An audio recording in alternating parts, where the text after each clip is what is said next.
आता इथे जास्त जिव्हाळ्याचा विषय आहे बघा. या विषयाकडे आपण जास्त डिटेलिंगमध्ये येणार आहोत जेव्हा आपण ती फिल्म बघणार आहोत. पण एक समोर भेदक चित्र दिसतंय. वेगवेगळे कम्प्युटर्स जुने, त्यामध्ये मला समोर दिसताना कम्प्युटरचे CPU दिसतोय, प्रिंटर्स दिसत आहेत, अजूनही काय वेगवेगळे त्यांचे पार्ट्स आहेत, नुसते मदरबोर्ड्स पण पडलेले असतील. खूप साऱ्या वस्तू समोर मला इथे कचऱ्यासारख्या, कचऱ्याचा ढीग आहे. हा जो काही समोर ढीग दिसतोय ना, याला म्हणतात ई कचरा. ही नवीन कन्सेप्ट म्हणायला पाहिजे. खरं तर पूर्वी आपण साधा कचरा म्हणायचो किंवा ओला कचरा, सुका कचरा, ह्या पद्धतीने आपण आपलं कचऱ्याचं बायफर्गेशन करायचो. आता समोर दिसताना मला काय दिसतंय तर ई कचरा. जेवढा मोबाईलचा वापर वाढला, कम्प्युटरचा वापर वाढला, तेवढा या ई कचऱ्याचं प्रमाण आता आपल्याला भेडसावायला लागलेलं आहे. शहरांमध्ये तर हे खूप मोठ्या प्रमाणामध्ये दिसतं.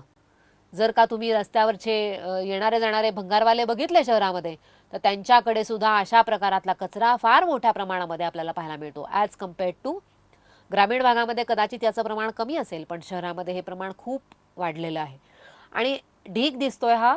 आणि अर्थातच या सगळ्या कचऱ्याची विल्हेवाट कशी लावायची याचा एक मेजर प्रॉब्लेम हा सगळ्या महापालिकांच्या समोर असतो. आणि अर्थातच हा साधा कचरा नाही आहे किंवा तुम्ही त्याला जाळून टाकला, जमिनीमध्ये पुरला तर नाही, वर्षानुवर्ष याला काहीही होत नाही किंवा त्याचे जे घातक त्याच्यामधली द्रव्य आहेत ती जमिनीमध्ये ॲड होतात, त्यामुळे पिकांवरती परिणाम होतो.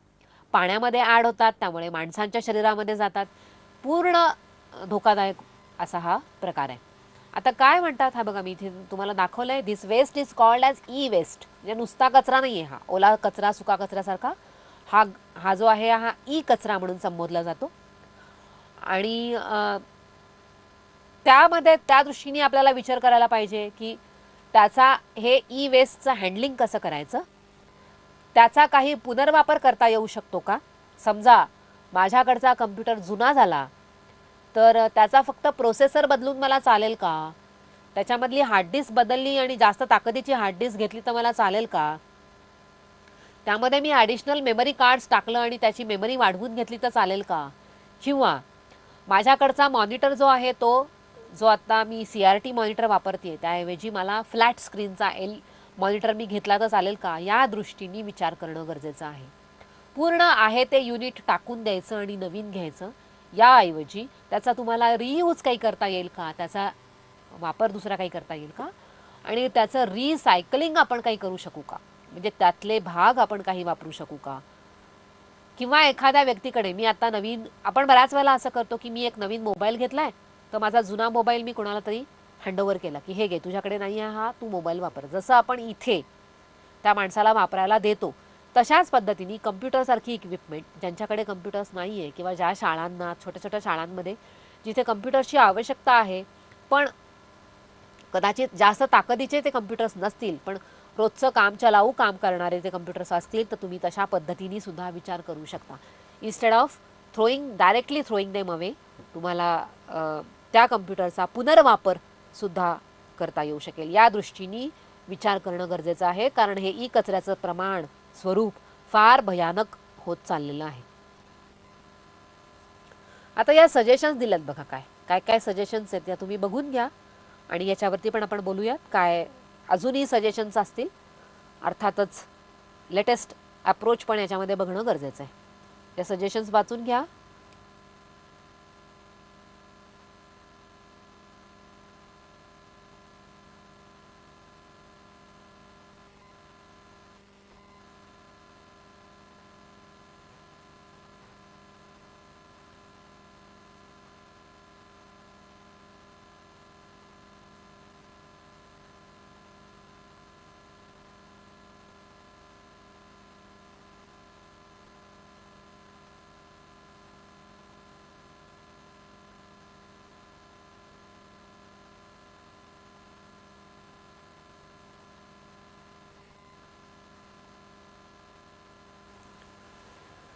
काय सजेशन आहे बघा, हे काही थोडीच लिस्ट आउट केली आहेत मी, आपण बघूयात थोडी काय काय दिसतात ती. Change your subscription to online not paper. मला काही नवीन मासिक खरेदी करायचं आहे, कुणाला काही हे करायचं आहे, फॉर्म भरायचा आहे, तर शक्यतो बऱ्याच वेळेला असा विचार करा की कागदाच्या पर्याय तुम्ही दुसरा जो आहे ऑनलाईन हा वापरू शकाल का. तुमची मोबाईलची बिलं कागदावरती येतात. बऱ्याच वेळेला मोबाईल कंपन्या ऑफर देतात की तुम्ही मोबाईल कागदाच्या ऐवजी तुम्हाला ईमेल पाठवू का.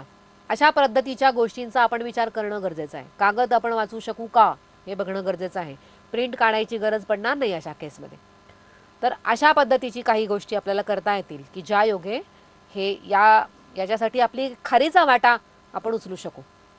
दुसरं म्हणतायत इथे पुढे दिलेलं आहे ऑप्टिमाइज कम्प्युटर परफॉर्मन्स.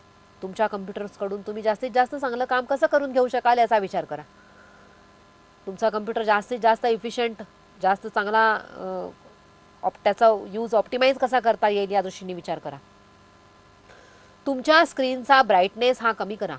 जेवढा एक लक्षात घ्या, जेवढे तुम्ही कम्प्युटर वापरता तेवढा बऱ्याच मोठ्या प्रमाणामध्ये कार्बन डायऑक्साईड जनरेट होत असतो. तुमचा कम्प्युटर जेवढा चालू, जेवढा मोठ्या प्रमाणात त्याचा वापर, तेवढे हे सगळे वायू त्याच्यातून तयार होत असतात. त्यामुळे तुमच्या कम्प्युटरचा इफेक्टिव्हली यूज तुम्ही करणं गरजेचं आहे. चेंज स्क्रीन सेवर जर असतील ते ठेवावेत का, कम्प्युटर स्लीप मोडमध्ये ठेवावा, ह्या ज्या काही गोष्टी आपण मगाशी बघितल्या त्यातला हा अजून एक ॲडिशनल त्याच्यामधला मुद्दा की तुमच्या स्क्रीनचा जो ब्राईटनेस आहे हा जेवढा ब्राईटनेस जास्त तेवढ्या त्याला लागणारी पॉवर जास्त, तो हीट जास्त जनरेट करतो आणि अर्थातच त्याच्यातून जास्तीत जास्त ह्या टॉक्सिक गोष्टी आपल्याला बाहेर पडू शकतात. त्यामुळे तुमच्या स्क्रीनचा ब्राईटनेस हा कमी ठेवा. Change from XP to Vista असा इथे लिहिलेलं आहे. सो सांगण्याचा उद्देश असा की तुमच्याकडे लेटेस्ट ऑपरेटिंग सिस्टीम असलेली गरजेची आहे. कुठलंही लेटेस्ट टूल असणं आवश्यक आहे. जुन्या सिस्टीम्सपेक्षा सुद्धा, ऑपरेटिंग पेक्षा सुद्धा, सॉफ्टवेअरपेक्षा सुद्धा लेटेस्ट सॉफ्टवेअर तुमच्याकडे असणं आवश्यक आहे. मॉनिटरच्या बाबतीमध्ये विचार केला तर इथे समोर दिसतंय कन्सिडर LCD ओव्हर CRT. मगाशी आपण हा मुद्दा बोलला की पूर्वीचे जे मॉनिटर्स होते, जे मोठे मॉनिटर्स होते, त्याच्याऐवजी फ्लॅट स्क्रीन LCD मॉनिटर्स वापरणं आवश्यक आहे, जी कमीत कमी वीज कन्झ्युम करतात आणि एनर्जी एफिशियंट असे हे मॉनिटर्स असतात. Consider laptops over desktops. म्हणजे एखादा डेस्कटॉप वापरायच्या ऐवजी, कम्प्युटरच्या ऐवजी मी लॅपटॉप वापरणं प्रेफरेबल आहे. मगाच्या स्क्रीनमध्ये तो किती वॅट खातो हे आपण बघितलं होतं. त्यानुसार लॅपटॉप हे जास्त सोयीचे आणि एनर्जी एफिशियंट असतात आणि अर्थातच एनर्जी एफिशियंट अप्रोच घेणं गरजेचं आहे. मला इथे अजून एक वेगळं तुम्हाला सांगायचं आहे की ती स्लाईड आपल्याला सांगते की त्या स्लाईडमधूनच आपण बघूयात की काय काय कशा पद्धतीने हे आपल्याला वेबसाईट वापरता येईल. तुम्ही बऱ्याच वेळेला गुगल सर्च करता, बरोबर. म्हणजे एखादी वेबसाईट आपल्याला माहीत नसेल तर सर्च इंजिन जे आपल्याला पॉवरफुल सर्च इंजिन म्हणून संबोधलं जातं ते आहे गुगल. कुणीही आपल्याला विचारलं की अरे ह्याचं काय, हे तुला माहिती आहे का, आपल्याला माहीत नसेल तर आपण पहिल्यांदा काय करतो, जा गुगलला जा आणि सर्च कर. आता हल्ली मोबाईलवरतीच इंटरनेट आल्यामुळं तेही अजून सोपं झालं आहे. जस्ट मोबाईलवरती सर्फिंग करा, गुगलला जा, हवं ते सर्च करा आणि पुढे जा. तर या सगळ्या गोष्टी करताना तुम्हाला हे माहीत असणं आवश्यक आहे की ज्या वेळेला आपण गुगलसारखी सर्च इंजिन वापरतो तो स्क्रीन आठवून बघा कसा दिसतो. तर तो पूर्ण पांढरा स्क्रीन आहे आणि त्याच्यावरती काळी अक्षरं येतात. यामध्ये मी एक स्लाईड तुम्हाला डिस्प्ले केलेली आहे ज्याला म्हणतात की ब्लॅकी. आता ही जी वेबसाईट आहे ही वेबसाईट गुगलनीच पॉवर्ड बाय गुगलच आहे ती. पण ही जी आहे या वेबसाईटला एनर्जी एफिशियंट वेबसाईट करण्याच्या दृष्टीने त्यांनी प्रयत्न केला आहे. म्हणजे काय, त्या वेबसाईटचा ॲड्रेस समोर आहे बघा. जेव्हा तुम्हाला कधी वेळ होईल त्यावेळेला तुम्ही ह्या वेबसाईटला जाऊ शकता किंवा जस्ट गुगलला जा आणि तिथे लिहा BLACKLE असं जर तुम्ही टाईप केलं तर समोर जी पहिली वेबसाईट येईल त्या वेबसाईटचा ॲड्रेस मी इथे कॉपी पेस्ट केलेला आहे. त्या वेबसाईटवरती होतं काय, जसं तुम्ही गुगल सर्च वापरता तशीच ही वेबसाईट तुम्हाला गुगल सर्चच करून देते. फक्त गुगलच्या साईटवरती पांढरं बॅकग्राऊंड आणि काळे शब्द असे आहेत. इथे तुम्हाला उलटं दिसतं. इथे तुम्हाला काळं बॅकग्राऊंड आणि ग्रे कलरमधले शब्द असे तिथे तुम्हाला पाहायला मिळतात. त्यामुळे होतं काय की खाली तुम्हाला जो मुद्दा दिसतोय बघा, saves energy by displaying black background and greyish white font for search results. म्हणजे तो टोटल बॅकग्राऊंड जे दिसतं आपल्याला ते काळं दिसतं आणि त्याच्यावरती जे शब्द असतात टाईप होतात ते ग्रे व्हाईट फॉन्ट त्याचा दिसतो. त्याचं कारण असं बघा, कारण काय आहे त्याचं, white consumes 74 watts while black consumes 59 watts. तुम्ही विचार करा, गुगलची अख्खी वेबसाईट पांढरी आहे आणि त्याच्यावरती काळे शब्द आहेत. ती जर उलटी केली म्हणजे काळी बॅकग्राऊंड आणि ग्रे कलरचे शब्द, तर टोटल त्याचं पॉवर कन्झम्पशन खाली येतं. त्यामुळे instead of using Google search you can use this site, की जी गुगलचीच आहे आणि जे रिझल्ट्स तुम्हाला गुगलच्या साईटवरती मिळणार आहेत तेच रिझल्ट्स या साईटवरती पण आपल्याला मिळतात. सेम रिझल्ट्स आपल्याला मिळतात, फक्त कलर कॉम्बिनेशन वेगळं असल्यामुळे आपण पॉवर मॉनिटरवरती जे काही दिसतं त्याच्यामध्ये आपण पॉवर सेव्हिंगसाठी मदत करतो. सो ही वेबसाईट पुन्हा एकदा बघून घ्या. मुद्दामून हा स्क्रीन मी तुमच्यासमोर ठेवते आहे. यातला जो दुसरा मुद्दा आहे हा मी सांगते आहे मुद्दामून. यातला गुगलला जाऊन जरी तुम्ही हा जो शब्द आहे हा सर्च केलात तरी हरकत नाही, किंवा ही वेबसाईट जरी लिहिलीत तरी हरकत नाही. blackl.com/blackgoogle.php. एवढं सगळं लिहायची गरज नाही आहे. गुगलला जा, ब्लॅकी हा शब्द टाईप करा, जी पहिली वेबसाईट येईल ती तुम्ही ॲक्सेस करू शकता. ही एक उपयोगाची वेबसाईट आहे आणि पॉवर सेव्हिंग ग्रीन कम्प्युटिंगच्या दृष्टीने विचार करून केलेली वेबसाईट आहे.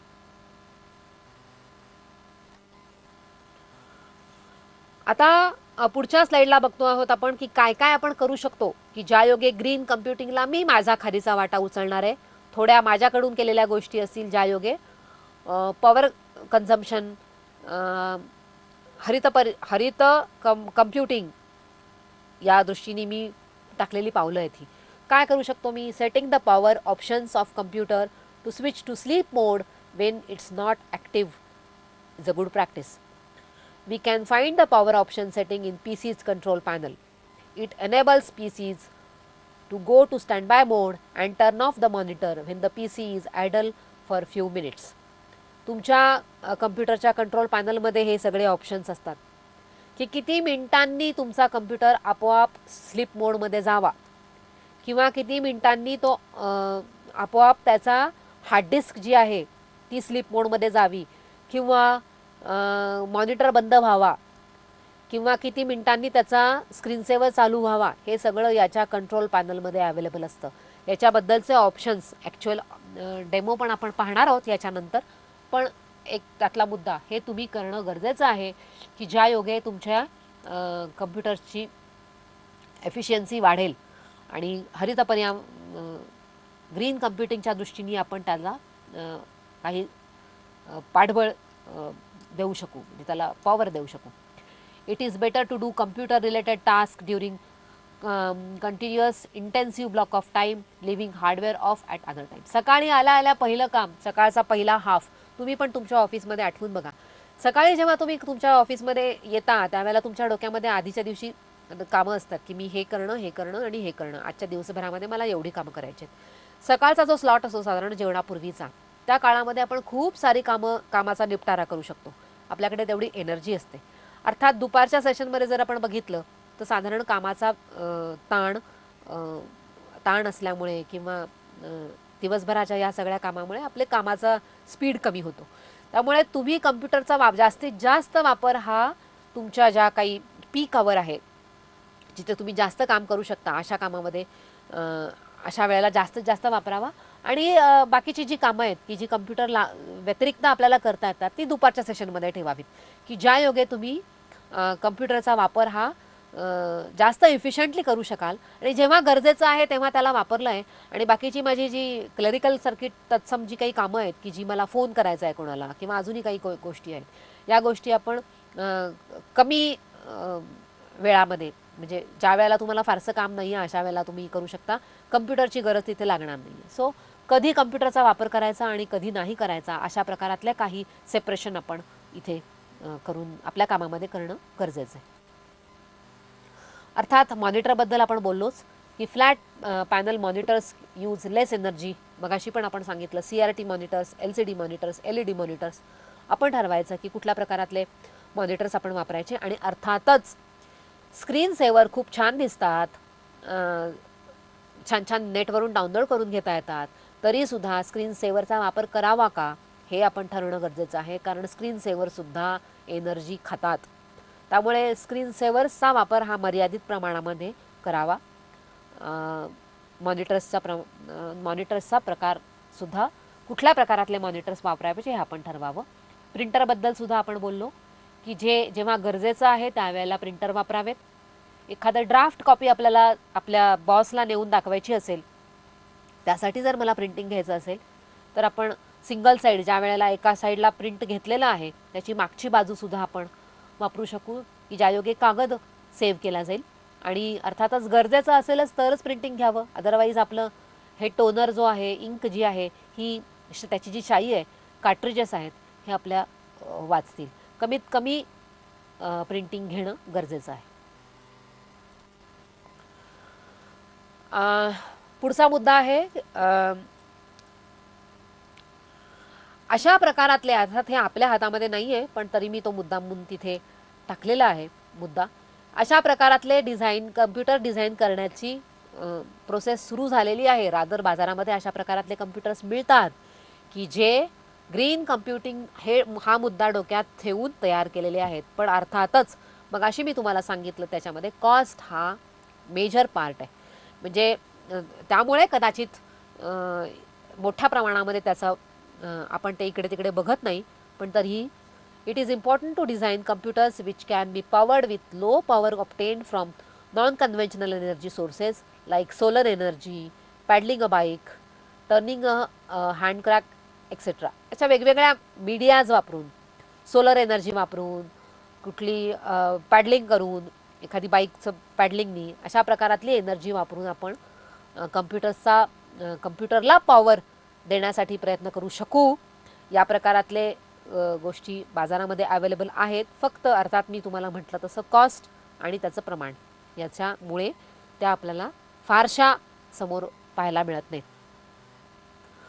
मोर efficient processors are another critical energy saving element as Intel, advanced macro devices and Sun Microsystems all have adopted the green regions. अर्थात मोठमोठ्या ज्या कंपन्या आहेत समोर जी आपल्याला नावं दिसत आहेत, सन म्हणा, इंटेल म्हणा, ज्या मायक्रो प्रोसेसर, कम्प्युटरचा जो प्रोसेसर असतो तो तयार करतात, तर त्यामध्ये ते हा विचार करून ते आता तयार करतात की कमीत कमी एनर्जी या प्रोसेसर्सना लागेल. म्हणजे सर्व्हरला जी काही आपल्याला त्याचा जो प्रोसेसर आहे त्याला जास्त एनर्जी लागते, हीट जास्त तयार होते, तसं न करता अशा प्रकारातले सर्व्हर्स, अशा प्रकारातले प्रोसेसर्स तयार करण्याकडे यांचा कल आहे. आता हे जास्त महत्त्वाचे मुद्दे पुढे मला वाटत आहेत, कारण हे आपण ग्रीन कम्प्युटिंग हे भारताच्या दृष्टीने त्याच्याकडे बघणार आहोत. एकदा त्या स्लाईडवरती नजर टाकून घ्या, काय म्हणतात ते आपण पुढे बघू. पण इथून पुढच्या 1-2-3 स्लाइड्स या भारत हा मुद्दा, भारत हा देश की जो आपला आत्ता अजूनही विकसनशील देश आहे, तर त्या दृष्टीने काय करणं आपल्याला आवश्यक आहे हे आपल्याला पाहायला मिळेल.